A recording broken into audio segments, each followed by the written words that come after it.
Iya.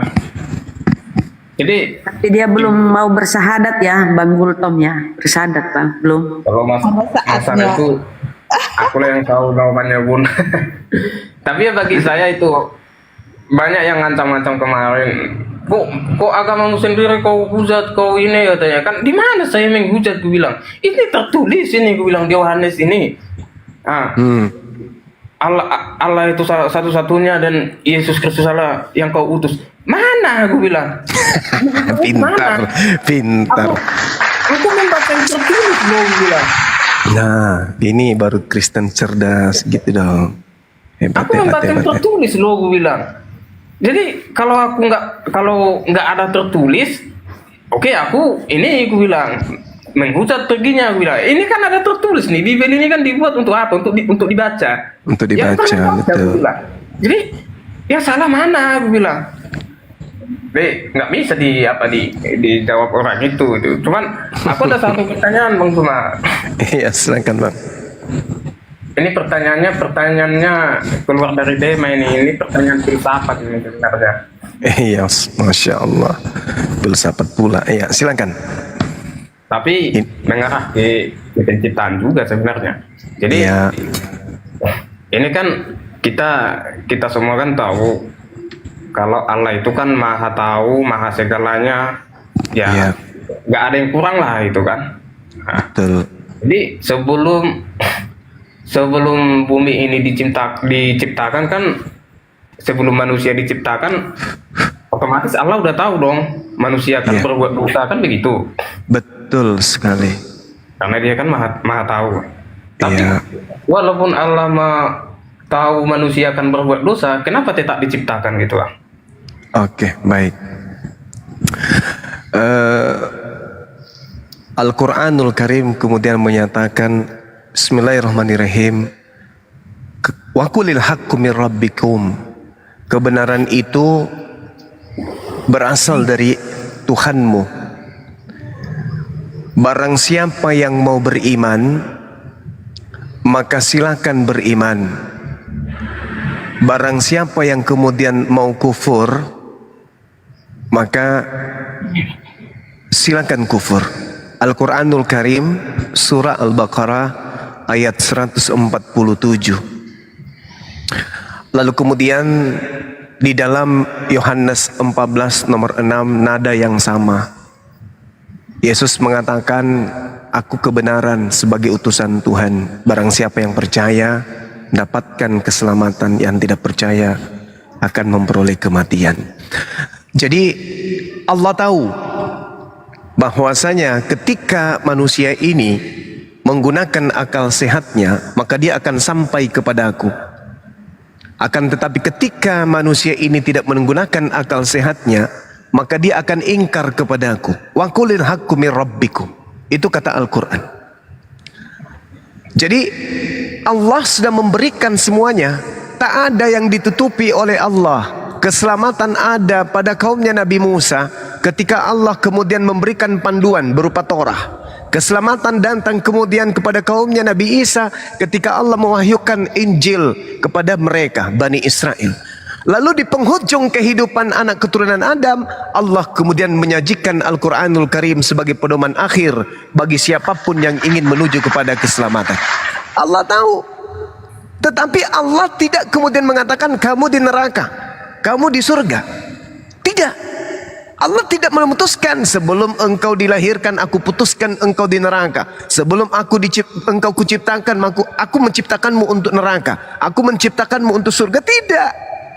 Hanya saja Allah menciptakan semuanya. Makanya di dalam Al-Quran itu dalam surah Al-Araf Allah subhanahu wa ta'ala kemudian mempersaksikan manusia di alam ruh. Alastu bi rabbikum qalu bala syahidna. Apakah kalian bersaksi bahwa aku adalah Tuhanmu? Di alam ruh kemudian seluruh kita termasuk sahabat saya ini Bang Gultom juga menjawab, ya Rabb, aku bersaksi bahwa engkau adalah Tuhanku. Baik, kalau begitu aku ciptakan engkau turun ke bumi. Silakan turun ke bumi. Rupa-rupanya setelah turun ke bumi ingkar. Yang tadinya di alam roh belum ada jasad, kemudian belum ada godaan. Karena roh itu tidak butuh makan, tidak butuh minum, tidak butuh seks, tidak butuh harta, tidak butuh yang lain-lainnya. Ketika kemudian roh yang tadinya suci dibalut dengan biologis jasad kita ini, roh tunduk oleh keinginan jasad. Roh tunduk oleh keinginan jasad. Jasad kemudian mempengaruhi roh ini, karena roh ini tidak memiliki pilihan bebas. Jadi yang Anda harus tahu, roh kita tidak memiliki kehendak bebas. Saya ulang, tidak ada kehendak bebas pada roh. Itu dulu.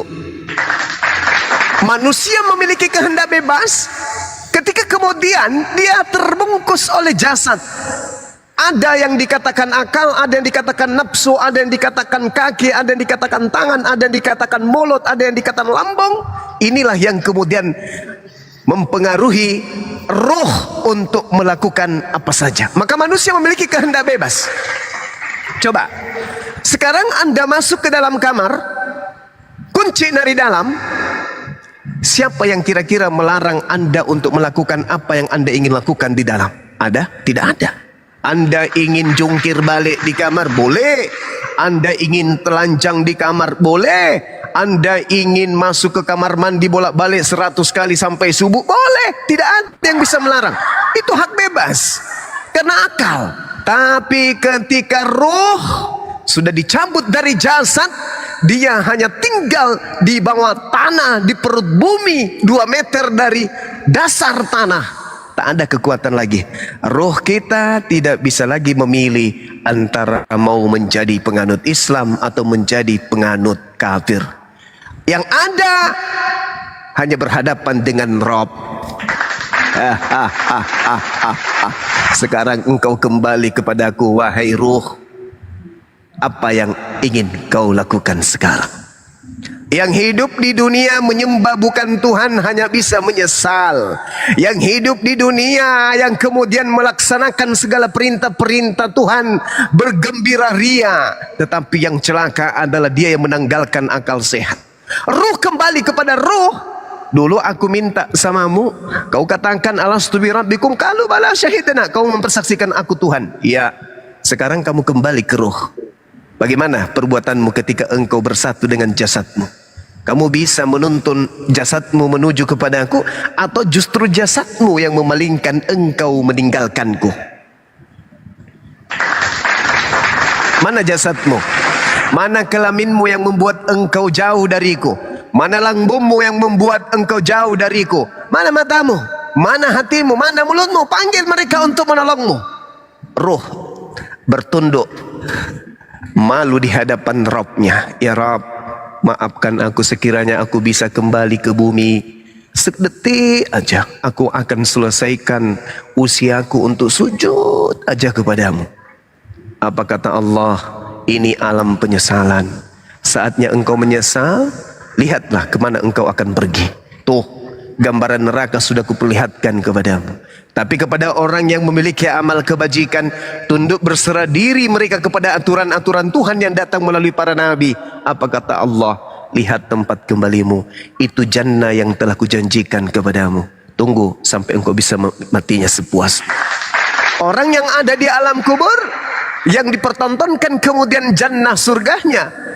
Kematian di alam kubur ibarat 1 miliar tahun lagi hanya serasa 1 malam.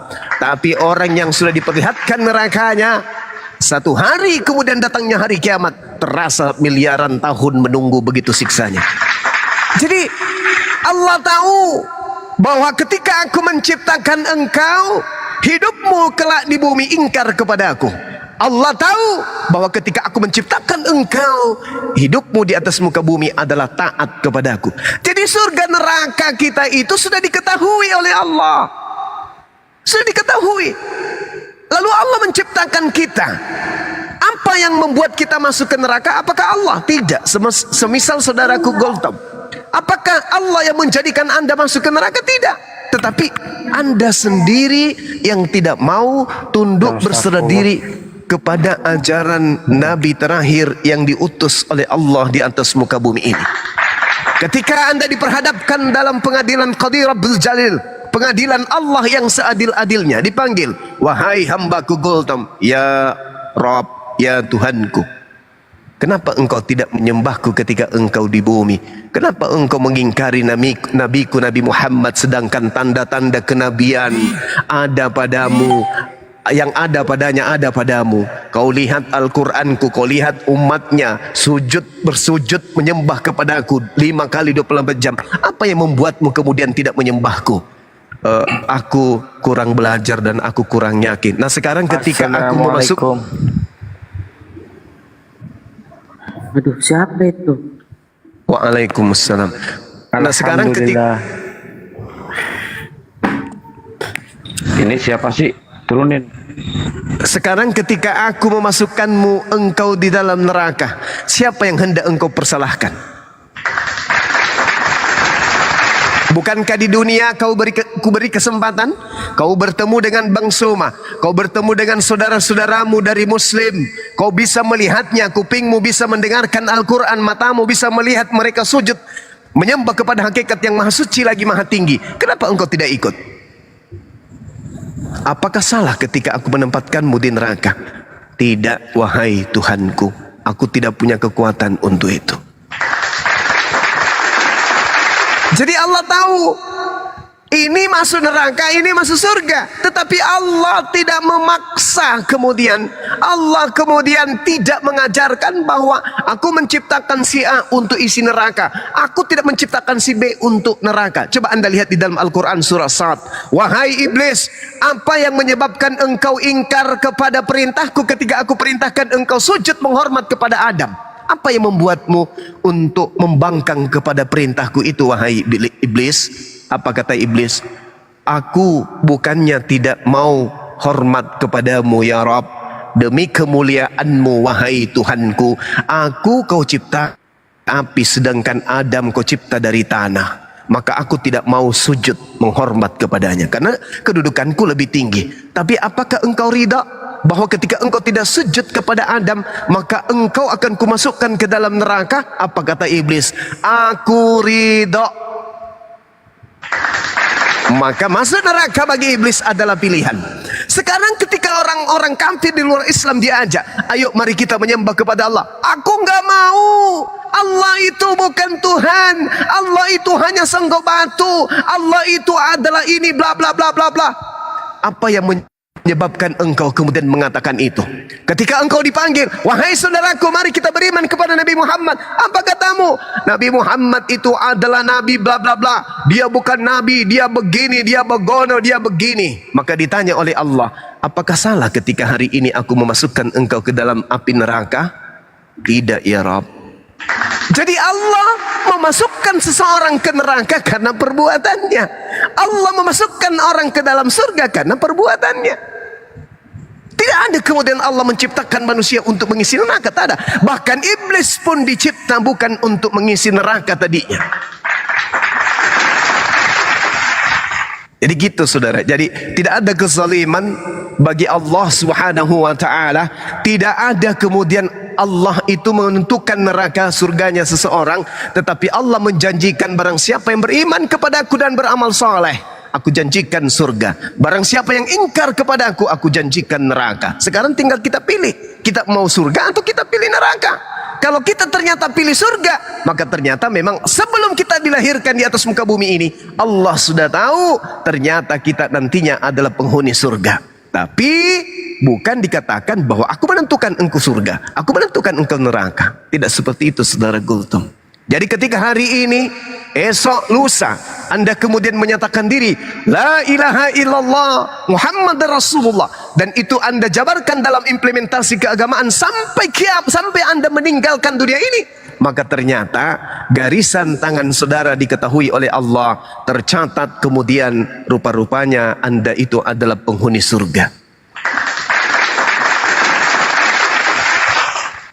Jadi tak ada kemudian Allah menzalimi makhluknya, tak ada. Wa qulil haqqu min rabbikum, barang siapa yang ingin beriman silakan beriman, yang mau kufur silakan kufur. Itu diterangkan Al-Qur'anul Karim dalam surah Al-Baqarah ayat 174. Insyaallah. Silakan. Masya Allah. Gimana Bang Gultom? Ya, makasih Bang Cuma. Ya masuk akal juga penjelasan Bang Cuma. Soalnya aku belum pernah nanyakan ini sama sekali di komar-komar lintas agama. Sama sekali belum pernah aku tanyakan. Baru ini pertamaku. Karena aku mau bertanya itu, aku harus cari orang yang paham dulu, gitu kan. Makanya aku tanya ke Bang Cuma soal yang tadi gitu. Berarti kalau dia tidak menuhankan Yesus, tinggal penyaliban aja nih. Kamu masih mengimani penyaliban, Bang? Ya. Karena gini Bunda, kan di Kristen kan banyak ini, Pak. Ada juga Kristen yang tidak menuhankan Yesus, kan ada juga. Ya, itu udah tidak menuhankan Yesus. Udah bagus itu, memang sepantasnya karena begitu kata Bible tuh. Tapi abang ini masih mengimani kalau itu terjadi penyaliban ya terhadap Yesus ya. Kalau jadi ini satu lagi mau aku tanya Bang Cuma, Lanjut. walaupun aku udah pernah nanya ini di TikTok, cuman belum masuk akalku itu. Kan di Muslim kan nabi terakhir itu Nabi Muhammad. Kalau Ya. di akhirat nanti yang turun kan Nabi Isa. Cuman kenapa bukan Nabi Isa saja nabi terakhir? Kenapa malah Nabi Muhammad? Kan kayak terakhir, Terbalik. Kata dasarnya kan akhir gitu. Oh iya, Jadi, siap. ya berarti kan Nabi Isa dong nabi terakhir, karena dia yang terakhir datang ke dunia. Bukan begitu Bang, atau gimana? Oke, baik. Saudara, ketika kita berbicara mengenai derajat kemanusiaan, pembeda antara manusia biasa dengan para nabi adalah nabi itu menerima wahyu. Nabi menerima wahyu. Wahyu yang diterima oleh para nabi itu adalah perintah titah yang harus nabi laksanakan. Itu nabi. Definisi nabi itu harus dipahami dulu. Seseorang yang menerima penglihatan, pendengaran, ilham atau wahyu. Nah, ketika Nabi Isa alaihissalam datang kemudian untuk yang kedua kalinya, Nabi Isa tidak menerima wahyu. Nabi Isa tidak membawa syariat baru. Nabi Isa tidak membawa hukum baru. Nabi Isa datang kemudian untuk meneguhkan di hadapan Allah. Ma qultu lahum illa ma amartani bi ani abudullah rabbi wa rabbakum. Aku mengajarkan kepada kalian, sembahlah Allah Tuhanku dan Tuhanmu. Kenapa justru engkau menuhankan aku? Nabi Isa alaihissalam datang untuk yang kedua kalinya. Untuk apa? Untuk menjadi hakim. Kenapa bisa beliau menjadi hakim? Karena ada yang terdakwa. Siapa yang terdakwa itu? Orang-orang zalim yang tidak menjadi pengikutnya, yang tidak pernah menjadi golongan ajaran kaumnya, yang tidak pernah menjadi muridnya, tapi mengaku-ngaku sebagai muridnya, yang kemudian menyembah dirinya di hadapan Tuhannya. Ada terdakwa. Ada terdakwa. Wa isqalallahu ya Isa bin Maryam a anta qulta linnas, wahai engkau nabi yang telah kuutus kepada Bani Israel, adakah engkau mengajarkan kepada mereka untuk mempertuhankan dirimu selain daripada aku? Nabi itu berkata, qala subhanaka ma yakunu li an aqula ma laysa li bihaqq. Maha suci engkau ya Allah, tidaklah pantas, tidaklah mungkin aku berkata sesuatu yang bukan hakku untuk aku katakan kepada mereka. Sekiranya aku pernah mengatakan itu, tentulah engkau mengetahui, sebab engkau mengetahui, menyaksikan apa yang ada pada diriku, sedangkan aku tidak mengetahui apa yang ada pada dirimu. Ma qultu lahum illa ma amartani bi. Aku hanya mengajarkan kepada mereka, sembahlah Allah Tuhanku dan Tuhanmu. Makanya dikatakan kemudian dalam Yohanes 12:49, aku tidak berkata-kata dari diriku sendiri. Apa yang aku katakan adalah apa yang diperintahkan oleh Tuhanku untuk aku katakan dan aku sampaikan. Makanya Yesus itu tidak dituhankan oleh orang berakal. Karena Yesus tidak pernah mengatakan sembahlah aku. Aku tidak berkata-kata dari diriku sendiri. Maka ketika ia datang, itu disebabkan karena dia malu di hadapan Allah. Aku tidak pernah mengajarkan orang-orang ini, ya Rab, kamu turun sekarang, kau katakan kepada mereka, hancurkan apa yang mereka jadikan sebagai pedoman untuk hidup di atas muka bumi. Katakan bahwa aku adalah Tuhan dan Nabi Muhammad adalah utusanku yang terakhir. Maka Nabi Isa kemudian turun mengajarkan itu, menyampaikan itu, bermakmum kepada baginda Rasulullah Muhammad sallallahu alaihi wasallam. Dia tidak membawa syariat baru, dia tidak membawa wahyu baru, dia tidak membawa hukum baru, tapi yang datang diajarkan kemudian di akhir zaman adalah untuk meneguhkan ajaran Nabi Muhammad sallallahu alaihi wasallam. Kalau Rasulullah jelas dikatakan Rasulullah wa khataman nabiyyin. Nabi Muhammad sallallahu alaihi wasallam adalah utusan Allah dan penutup para nabi. Makanya tidak ada lagi syariat.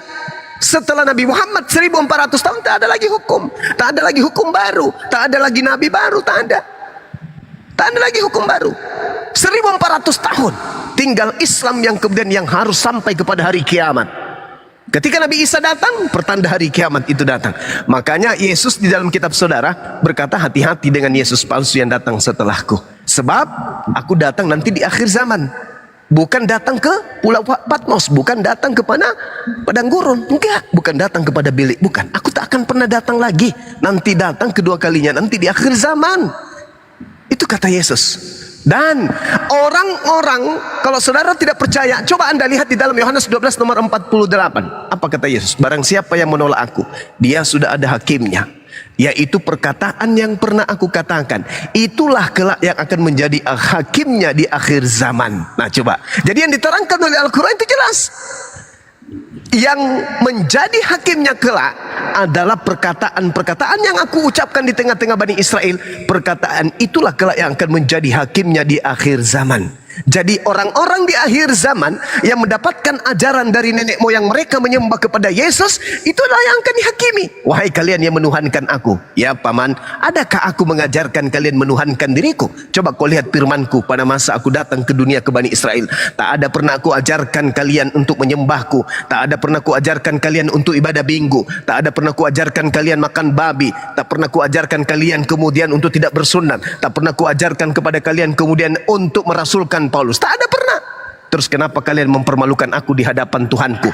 Bukankah tertore di dalam kitabmu, di dalam Matius 7 kemudian tertulis dengan jelas dari nomor 15 sampai nomor 23. Waspadalah kepada nabi-nabi palsu yang datang kepadamu yang nyamar seperti domba, padahal dia adalah serigala yang buas. Dari buahnya kau bisa melihat dia. Bukan setiap orang yang memanggil aku Tuhan akan masuk ke dalam kerajaan langit, kecuali mereka yang melakukan kehendak Bapakku di surga. Apa kehendak Bapakku? Perjanjian lama, hukum Taurat. Pada hari itulah kemudian banyak orang berkata dan berseru kepadaku, Tuhan, Tuhan, Tuhan, Tuhan, Tuhan, Tuhan.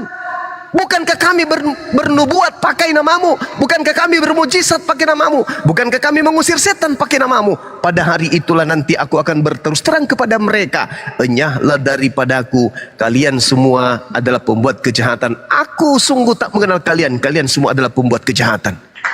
Na'udzubillah. Na'udzubillah. Sudah capek-capek ibadah menyembah kepada Yesus, tapi faktanya aku tidak mengenal engkau. Engkau semua adalah pembuat kejahatan. Matius 13 nomor 50, pembuat kejahatan dilemparkan ke dalam api neraka. Makanya di dalam Al-Quran dikatakan apa? Innal ladzina kafaru min ahlil kitabi wal musyrikina fi nari jahannam khalidina fiha ulaika hum syarrul bariyah. Jelas itu. Yesus mengatakan orang yang menuhankan dirinya akan diusir sebagai pembuat kejahatan, masuk ke dalam neraka. Al-Quran mengatakan orang yang kafir, laqad kafaral ladzina qalu, mereka yang mengatakan bahwa Isa atau Yesus itu adalah Allah, maka dia akan masuk ke dalam neraka kekal di dalamnya. Sebelum itu terjadi, saudaraku Gultom, Al-Quran mengatakan orang yang menuhankan Yesus masuk neraka. Bible mengatakan Yesus berkata yang mengatakan dia adalah Tuhan juga masuk ke dalam neraka. Sekarang kebenaran telah datang kepada saudara. Anda ingin beriman, silakan masuk Islam. Anda ingin kufur, silakan tetap dalam keadaan yang sekarang. Tidak ada paksaan. Jadi tak ada Tuhan itu mengatakan, saudara Gultom, aku ciptakan engkau untuk neraka. Tidak ada. Tuhan memberikan kesempatan kepadamu. Wa qulil haqqu mir rabbikum. Faman syaa falyu'min. Siapa yang ingin beriman silakan beriman. Yang mau kafir silakan kafir. Aku beri kamu akal untuk berpikir, untuk memilih. Kamu bukan makhluk roh. Kalau makhluk roh tidak bisa memilih, seperti malaikat, seperti iblis. Kemudian itu mereka adalah makhluk roh. Mereka tidak bisa memilih, mereka tidak bisa berpikir, mereka tidak bisa menciptakan kemudian karya-karya baru. Sedangkan engkau, aku beri akal, aku beri nafsu, aku beri syahwat untuk engkau bebas menjadi pemimpin atas dirimu sendiri dan pemimpin atas bumi ini. Kenapa engkau memperbodoh dirimu justru memilih kepada jalan kesesatan? Kamu yang memilih neraka, bukan aku. Aku sudah menunjukkan jalan ke dalam surga. Seperti ini jalannya. Atiullah wa atiur rasul. Itu jalannya menuju kepada aku. Bahkan Yesus mengatakan, akulah jalan, akulah kebenaran, akulah hidup. Tidak ada yang sampai kepada Tuhan tanpa melalui aku. Kenapa engkau tidak melalui jalannya Yesus? Kenapa justru melalui jalan orang-orang yang mengaku dirinya sebagai rasul? Tetapi sekalipun aku tidak pernah mengenalnya. Bahkan nabiku yang kuutus kepada Bani Israel pun tidak pernah mengenalnya. Dia hanya ngaku-ngaku sebagai rasul, sebagai rasul, sebagai rasul. Pada sesungguhnya dia adalah serigala yang buas. Ada yang memaksa saudara tetap menjadi Kristen? Tak ada. Ada yang memaksa Anda untuk tetap jadi Kristen? Tak ada. Ada yang memaksa Anda untuk jangan masuk Islam? Tak ada. Ada yang memaksa Anda untuk memeluk agama Islam? Juga tak ada. Anda bebas. Anda mau mati dalam keadaan Kristen kata Allah, silakan. Anda mau mati dalam keadaan Islam juga silakan. Tidak ada paksaan. Hari ini Anda masuk Islam, Islam. Hari ini Anda tetap di Kristen, tetap Kristen. Tak ada yang memaksa.